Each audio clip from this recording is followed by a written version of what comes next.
ஒரு காலை வெயில் நாளில் நமிட்டி அணி அணியாக ஓடினாள். பச்சை புல்லில் துள்ளி தாண்டி பெரிய ஆப்பிள் கண்டுபிடித்தாள். சிவப்பும் இன்னும் ரத்தினம் போல அடடா என்று மகிழ்ச்சி கூவி, இதுதான் என் காலை உணவு வாலசித்து நின்றாள் அவள். ஓதே ரோவான் முயல் வந்து இது என் ஆப்பிள் என்று சொன்னான். முதலில் பார்த்தது நான் தான். இருவரும் சேர்ந்து இழுத்தார்கள். மரமேல் இருந்து பார்த்தேன் நான், மலை மேல் இருந்து கண்டேன் நான். இழுத்தும் தள்ளியும் செய்தாலும் ஆப்பிள் அங்கேயே நின்றதுதான். பகிர்ந்தால் இனிமை கூடும், சண்டையிட்டால் சுவை போகும். நண்பர்கள் சேர்ந்து இருந்தால் சிறு துண்டும் பெரியதாம். பகிர்ந்து சாப்பிடுவோம், சிரித்து வாழ்வோம் நாம். நண்பன் கை பிடித்தாலே சந்தோஷம் வரும் தாம். சோழன் நரி மெதுவாய் வந்து நான் உதவட்டுமா?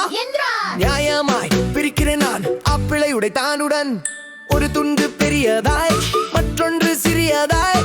சரி செய்ய வேண்டுமே என்று கடித்து சாப்பிட்டான் நரி. இங்கே கடி அங்கே கடி, சோழன் சாப்பிட்ட சிறு சிறி. பெரிய ஆப்பிள் போய் மறைந்து சிறுகரு மட்டும் மீந்தது.